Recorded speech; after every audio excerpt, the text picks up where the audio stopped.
March 17, 2017, Friday of the second week of Lent. A reading from the book of Genesis.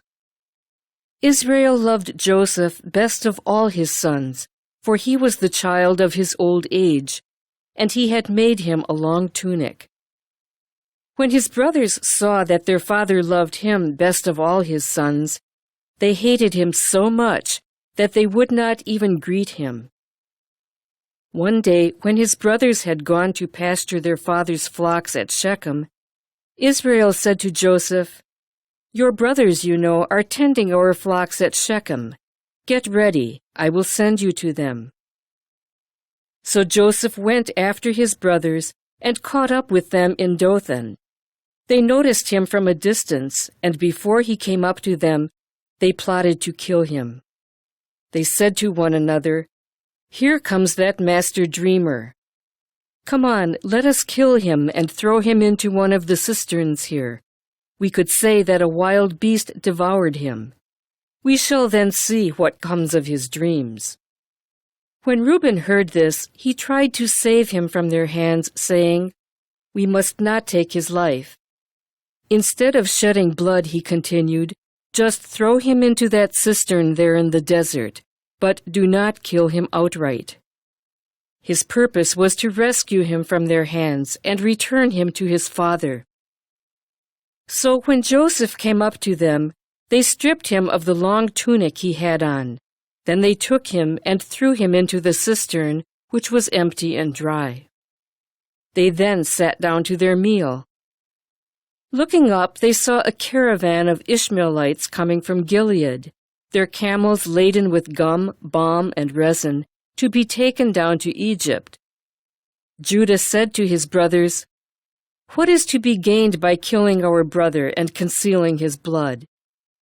Rather, let us sell him to these Ishmaelites, instead of doing away with him ourselves. After all, he is our brother, our own flesh." His brothers agreed. They sold Joseph to the Ishmaelites for 20 pieces of silver. The word of the Lord. The response is, "Remember the marvels the Lord has done." When the Lord called down a famine on the land and ruined the crop that sustained them, he sent a man before them, Joseph, sold as a slave. Remember the marvels the Lord has done. They had weighed him down with feathers, and he was bound with chains, till his prediction came to pass, and the word of the Lord proved him true. Remember the marvels the Lord has done. The king sent and released him. The ruler of the people set him free. He made him lord of his house and ruler of all his possessions. Remember the marvels the Lord has done. A reading from the Holy Gospel according to Matthew.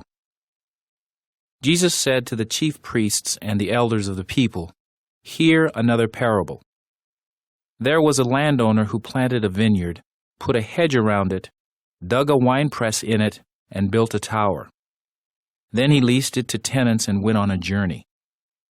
When vintage time drew near, he sent his servants to the tenants to obtain his produce. But the tenants seized the servants, and one they beat, another they killed, and a third they stoned. Again he sent other servants, more numerous than the first ones, but they treated them in the same way. Finally, he sent his son to them, thinking, 'They will respect my son.' But when the tenants saw the son, they said to one another, 'This is the heir. Come, let us kill him and acquire his inheritance.'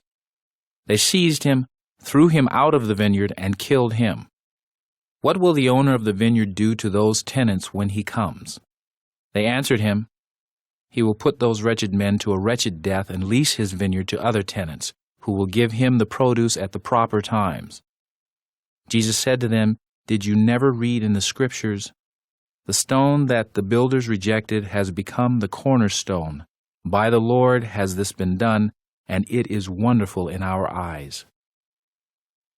Therefore I say to you, the kingdom of God will be taken away from you and given to a people that will produce its fruit." When the chief priests and the Pharisees heard his parables, they knew that he was speaking about them. And although they were attempting to arrest him, they feared the crowds, for they regarded him as a prophet. The Gospel of the Lord.